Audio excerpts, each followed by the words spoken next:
اسی طرح قرآن مجید نے موسیٰ علیہ السلام اور قارون کا واقعہ بھی بیان کیا، اور قوم عاد اور قوم سمود کا واقعہ بھی بہت اہتمام سے قرآن نے بیان کیا ہے، اور اصحاب مدین، یہ 3 واقعات ایسے ہیں جو ہمارے رہ گئے ہیں۔ تو آج میں تھوڑا سا قارون کا واقعہ اور اس سے ملنے والے اسباق بیان کروں گا، پھر انشاءاللہ ہم وقت ملا تو دوسرے واقعات کی طرف۔ بنی اسرائیل میں کچھ لوگ مالدار بھی تھے، جن میں ایک قارون بھی تھا۔ ان قارون کان من قوم موسیٰ، فرمایا قارون موسیٰ کی قوم میں سے تھا۔ اللہ نے اس کو بہت زیادہ دولت دی تھی۔ وَآتَيْنَاهُ مِنَ الْكُنُوزِ مَا إِنَّ مَفَاتِحَهُ لَتَنُوءُ بِالْعُصْبَةِ أُولِي الْقُوَّةِ، اس کو اللہ نے خزانے جو دیے تھے اتنے دیے تھے کہ خزانوں کی چابیاں جانور لاد کے چلا کرتے تھے۔ پہلے زمانے میں بینک تو ہوتے نہیں تھے نا، تو ہر آدمی نے اپنے خزانوں کے لیے خود ہی جگہ بنائی ہوئی ہوتی تھی، اور اس زمانے میں خزانہ کرنسی کو نہیں کہتے تھے، کرنسی کی صورت میں نہیں، یہ تو کاغذ کے نوٹ ہیں۔ جب حکومت کہہ دے کہ کل عدم، تو یہ 5000 کا نوٹ چائے میں ڈبو کے کھانے کے کام بھی نہیں آئے گا، اس سے اچھا وہ پاپا ہوگا جو گھر میں رکھا ہوا ہے۔ یہ تو ایک فرضی چیز ہے نا۔ سونے اور چاندی کے سکے وہ ہوتے تھے اصل خزانہ، تو اس کی جو خزانے تھے اس کی چابیاں کیا ہوتی تھیں، ایک جماعت لے کے چلا کرتی تھی، اتنے بڑے بڑی چابیاں اس کی۔ جی بھائی، اچھا۔ وَآتَيْنَاهُ مِنَ الْكُنُوزِ مَا إِنَّ مَفَاتِحَهُ لَتَنُوءُ بِالْعُصْبَةِ أُولِي الْقُوَّةِ، تو نتیجہ کیا نکلا کہ جب دولت آتی ہے تو شہرت بھی ہوتی ہے، اور خادم بھی ہوتے ہیں، پھر جہاں چلتے ہیں تو اکیلے تو چلتے نہیں ہیں، دائیں بائیں پروٹوکول بھی ہوتا ہے۔ تو قارون کو یہ عزت ہضم نہیں ہوئی۔ دیکھو بہت کم لوگوں کو پیسہ راس آتا ہے، اور عزت بھی بہت کم لوگوں کو راس آتی ہے۔ عزت ملتی ہے تو اپنی اوقات انسان بھول جاتا ہے، پیسہ ملتا ہے تو اپنی اوقات بھول جاتا ہے۔ تو قارون بھی کیا ہوا، جب پیسہ آیا تو اوقات بھول گیا۔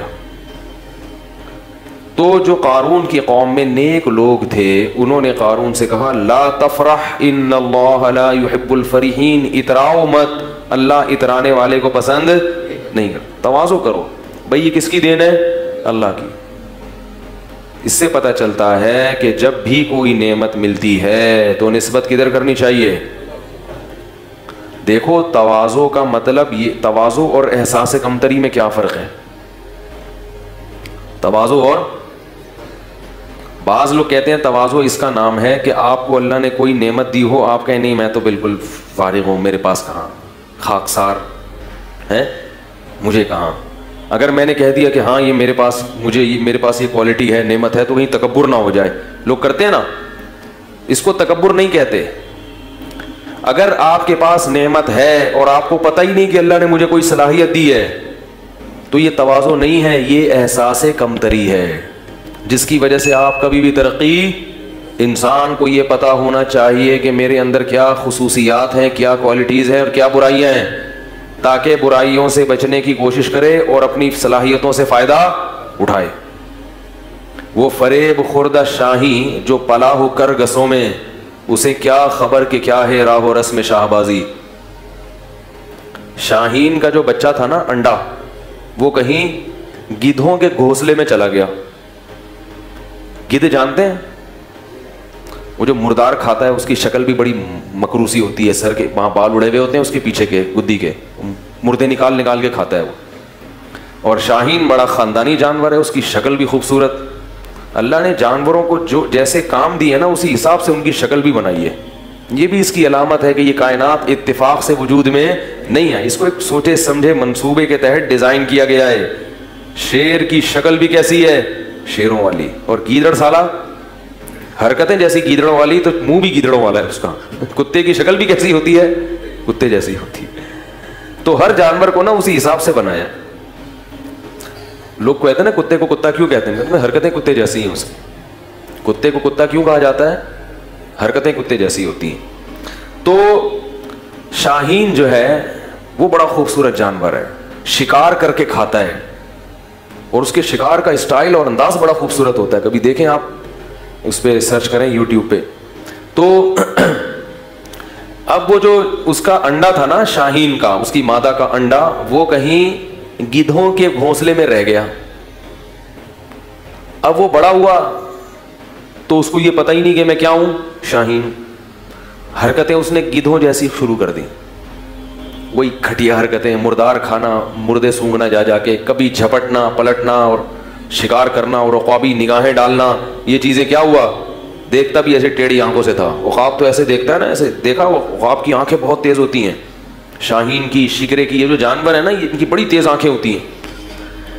تو اس پہ علامہ اقبال نے بڑا پیارا شعر کہا ہے, وہ فریب خوردہ شاہین, وہ شاہین جو بیچارہ فریب میں آ گیا ہو, دھوکے میں آ گیا ہو, جو پلا ہو کرگسوں میں, کرگس کہتے ہیں گدھ کو, اسے کیا خبر کہ کیا ہے راہ و رسم شہباز جو ہے نا, اس کے طور طریق کیا ہوتے ہیں, اس کا لائف اسٹائل کیا ہوتا ہے. اس شاہین کو بیچارے کو کیا پتا جو گدھوں میں رہا ہو. تو جو شاہین گدھوں میں رہا اور اس کو اپنی کوالٹیز کا علم نہیں ہے, تو ہم یہ نہیں کہیں گے اس میں اتنی تواضع ہے کہ یہ ماننے کے لیے تیار ہی نہیں ہے کہ میں شاہین ہوں. یہ ہر وقت خاکسار گدھوں کی طرح کس پہ جاتا ہے, کبھی جھپٹنے کی پلٹنے کی کوشش نہیں کرتا. تو یہ تواضع نہیں ہے, یہ احساس ہے, بولو بھائی, کمتری, اپنی صلاحیتوں کا احساس ہی نہیں ہے. جب صلاحیت کا احساس ہی نہیں ہوتا تو آپ اور زیادہ دبتے چلے جاتے ہیں.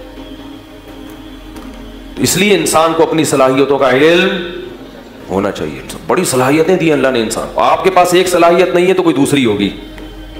تبھی تو میں والدین سے کہتا ہوں اپنے بچوں کو گن پوائنٹ پہ ایک ہی چیز پہ مجبور نہ کیا کرو. تو ڈاکٹر ہی بنے گا, تیرا باپ ڈاکٹر تھا تو کیا بنے گا, ڈاکٹر بنے گا. بھائی اس میں نہیں ہے صلاحیت, اس کو ایسا فورس کر کے وہ پنچر والا بن گیا بعد میں جا کے.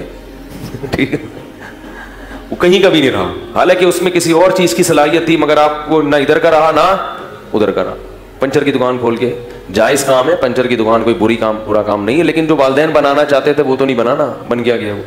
اور اگر ڈاکٹر بن بھی گیا تو لوگوں کو مارے گا وہ, کیونکہ جس چیز کی آپ میں صلاحیت نہیں ہوتی, آپ اگر وہ بن جائیں تو کیا کرتے ہیں, بن تو سب کچھ, ہمارے ملک میں ہر آدمی سب کچھ بن جاتا ہے.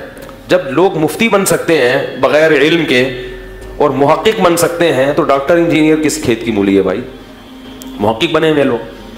تو اس لیے اپنی صلاحیتوں کا علم نہ ہونا یہ کیا ہے, احساس کمتری. لیکن آپ میں کوئی صلاحیت ہے نہیں اور آپ خامخواہ میں اس خوش فہمی میں مبتلا ہے کہ میرے اندر یہ چیز ہے, اس کو کہتے ہیں خود پسندی, عجب. نہیں یار, بعض لوگوں کو میں فنٹر گیری بھی کہہ سکتے ہیں آپ, اس کو کیا کہہ سکتے ہیں, فنٹر گیری. ٹھیک ہے نا, یہ بھی بہت سے لوگ ہوتے ہیں خود پسندی مبتلا ہے, ہم چما دیگرے نیس, ہم جیسا تو کوئی ہے ہی نہیں. بھائی جتنے ہو اتنا ہی رہو, اس سے آگے بڑھنے کی کوشش مت کرو. یہ باطن کی برائیاں ہیں, دل کی برائیاں ہیں جو انسان کو تباہ کر دیتی ہیں.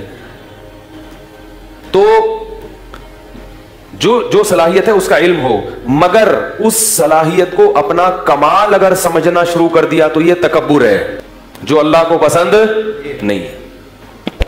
یعنی یہ سمجھنا شروع کر دیا میرا کمال ہے, یہ آپ کا کمال نہیں ہے, یہ صلاحیت گاڈ گفٹڈ ہے, اللہ کی طرف سے آپ کو گفٹ میں ملی ہے, بلکہ بھیک میں ملی ہے. گفٹ تو اپنے جیسوں کو دیا جاتا ہے, ہم تو کیا ہیں, بیکاری بھیک پہ فخر. ابے بول لو بھائی, بھیک پہ فخر تھوڑی کرتا ہے. اگر اللہ نے کسی کو اچھی آواز دی, کسی کو ذہن اچھا دیا, کسی کو شکل اچھی دی, کسی کو طاقت بہت زیادہ دے دی, کسی کو دولت بہت زیادہ دے دی, تو مانے کہ اللہ نے دیا ہے مجھے. نہیں مانے گا تو ناشکری ہوگی, احساس کمتری بھی ہے, ناشکری بھی ہے. مانے مگر یہ کہے کہ کس کا کمال ہے, اللہ کا. لہذا جب یہ اقرار کرے گا اور دل میں بھی سوچے گا تو اترائے گا نہیں, کیونکہ انسان اپنی چیزوں پہ اتراتا ہے, جو بھیک میں ملی بھی ہوں اس پہ اتراتا نہیں. اس کی مثال دیتا ہوں, دیکھو ایک, جی نہیں کل میں نہیں ہوں گا, دنیا میں انشاءاللہ ہوں گا یہاں. اچھا ٹھیک ہے جی, کل بروز پیر موار خرگیار پھر اعلان کرتا ہوں آخر میں. تو اس کی مثال ایسے جیسے کوئی بھکاری تھا, دھوتی بنیان میں آپ کے گھر آیا, پھٹے ہوئے کپڑے, بیچارے کو نہانے کے لیے پانی بھی نہیں اس کے پاس, بدبو جسم میں آ رہی ہے, نہ کھانے کو روٹی, نہ پہننے کو کپڑا, نہ سواری, کچھ بھی نہیں. آپ تھے بہت بڑے سیٹ, تو آپ نے کیا کیا, اس بھکاری پہ ترس کھایا, اس کو پہلے تو واش روم لے گئے, اس کی سروس کروائی. آپ اتنا میلا ہو چکا تھا کہ دھونے سے کام نہیں چل, اس کی باقاعدہ سروس کروائی, ڈیٹول سے, تیزاب سے دھویا آپ نے اس کو, ٹھیک ہے نا, میل نکلا اس کے اندر سے. پھر آپ نے اس کو 3 پیس سوٹ پہنایا, ٹائٹ 3 پیس سوٹ, پوری صفائی کی اس کی, اسپرے کیا اس کے اوپر خوشبو کا. پھر آپ نے اس کو اچھا مرغن سا کھانا کھلایا, اس کی جیب میں آپ نے نوٹوں کی گڈی ڈال دی, اسے اچھی سی آپ نے گاڑی دی.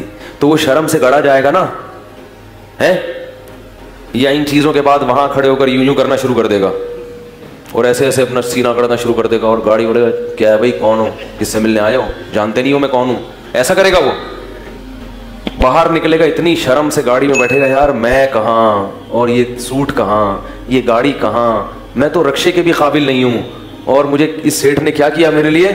محلے میں بھی جائے گا تو بڑا عاجزی انکساری کے ساتھ, تاکہ لوگ دیکھ کے یہ نہ بولیں ابے ہم تجھے جانتے ہیں کہ تو کیا تھا, ٹھیک ہے نا, آج بڑا اکڑ رہا ہے, تجھے پتا ہے تو فلاں نے بھیگ دے دی تجھے, تو گاڑی میں جا رہا ہے. تو ہمیشہ گاڑی چلائے گا تو اکڑ کے, یہ نہیں کہ رکشے والوں کو اوورٹیک کرتا ہوا گزرے, کہ تم پیچھے رہو, موٹر سائیکل والوں کو سائڈیں مارتا ہوا گزرے, اور ہر ایک کو اپنی گاڑیاں دکھائے, وہ دیکھو میری گاڑی, میرا جو ہے وہ بار بار نوٹوں کی گڈی دکھائے, اور دکھانے سے مقصد کیا ہو, غریبوں کی توہین. وہ شرم سے گڑا رہے گا, جو بھی کہے گا ماشاءاللہ ماشاءاللہ, کہے گا بھائی میں تو, تمہیں پتہ ہے میں کیا ہوں, میری اوقات کیا, مجھے تو وہ سیٹھ صاحب ہیں انہوں نے یہ دے دیا. اگر آپ زیادہ اکڑو گے تو آپ کو ڈر کیا ہوگا کہ سیٹھ صاحب یہ چیزیں واپس نہیں, کہ میں نے تجھے دیا ہے اور تو نے محلے کا دادا بن گیا ہے, اور ہمیں ہی میاؤں کرنا شروع کر دیا. آپ اسی سیٹھ کو ہی میاؤں کر رہے ہو بعد میں آ کے, کون ہے بے تو سیٹھ بولے گا یہ پاجامہ اتار, بولے گا نا, یہ تو نے پاجامہ پہنا ہوا ہے نا, یہ اتار, چل شاباش. تو اسی طرح بالکل اللہ کا معاملہ ہے. اللہ کہتے ہیں میری نعمتیں حاصل کرو, ان کو استعمال بھی کرو, اکڑو نہیں, غریبوں کی توہین مت کرو.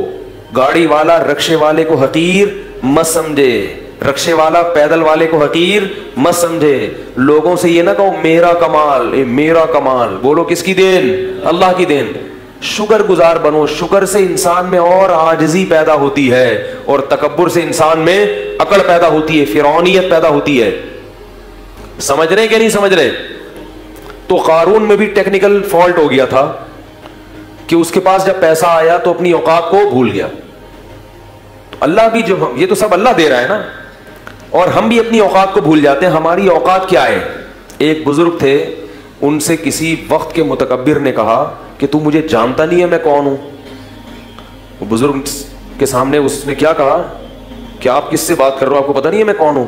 تو ان بزرگ نے کہا میں تیرا ماضی بھی جانتا ہوں, تیرا حال بھی جانتا ہوں, اور تیرا فیوچر بھی, مستقبل بھی جانتا ہوں. وہ بڑا حیران ہوا کہ اس کو تو میرے بارے میں ساری معلومات ہیں, پھر یہ ایسے مجھ سے ایسے کیوں بات کر رہے ہیں. تو نے کہا بتا میرا ماضی کیا ہے. اس کا خیال تھا یہ بتائیں گے تو بہت بڑے وڈیرے کا بیٹا ہے, سردار کا بیٹا ہے, یہ تیرا ماضی ہے. حال یہ کہ تو خود سردار ہے, مستقبل یہ کہ اگلے الیکشن میں تو ہی صدر بننے والا ہے. تو اس کا خیال تھا کہ یہ میرا ماضی اور حال اور مستقبل بتایا جائے گا. آواز آ رہی ہے سب لوگوں کو؟ تو اس نے کیا بتایا ان بزرگ نے, ان کا تیرا ماضی ہے کہ تو پانی کا ایک گندا اور غلیظ قطرہ تھا, کپڑوں پہ لگ جائے تو دھوئے بغیر نماز نہ ہو, جسم سے نکلے تو غسل کیے بغیر طہارت حاصل نہ ہو, وہ غلیظ چیز سی جس سے اللہ نے تجھے بنایا. اور حال یہ ہے کہ تیرے پیٹ میں ابھی بھی کئی کلو گندگی بھری بھی ہے, ذرا سی ہوا خارج ہو گندگی نہ نکلے, صرف وہاں ہوا جو پاس ہو کے آئے گی نا وہی اگر نکل آئے تو لوگ اپنی ناک کو پکڑ کے بھاگ جائیں گے یہاں سے. ہر وقت پیٹ میں گندگی لے کے تو کیا کرتا ہے, گھومتا ہے 24 گھنٹے.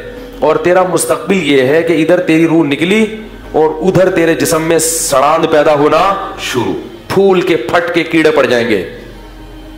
اس زمانے کے لوگ بڑے نرم دل ہوتے تھے, فوراً وہ توبہ کر لی اس نے کہا آپ نے بالکل صحیح کہا. اصل تو یہ ہے, ماضی بھی گندا, حال بھی گندا, اور مستقبل تو بہت ہی گندا. تو یہ انسان اپنی اوقات بھولتا ہے اور پھر کیا کرتا ہے, وہ میں اکڑ غریبوں کو جو اپنے سے کمتر لوگ ہیں ان سے تمیز سے بات کرنا چھوڑ دیتا ہے. یہ بہت غضب والی بات ہے. تو فرعون صاحب بھی, قارون بھی اپنی اوقات بولے. جب بھی انسان اپنی اوقات بولے نا تو واش روم میں سوچنا چاہیے کہ ہماری اوقات ہے کیا. کتنی گندگی, کتنے عیب اللہ نے انسان کے ساتھ لگا دیے ہیں. اس لیے انسان, ہمارے حضرت فرمایا کرتے تھے کہ تکبر ہمیشہ احمق اور بے وقوف آدمی میں ہوتا ہے, عقل مند کبھی بھی متکبر نہیں ہوگا.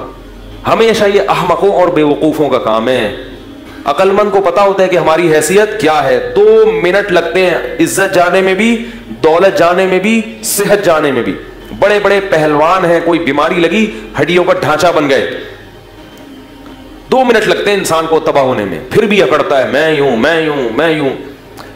تو قارون کو حضرت موسیٰ علیہ السلام نے فرمایا, ان کی قوم نے کہا لا تفرح, اتراؤ مت, ان اللہ لا يحب الفرحین.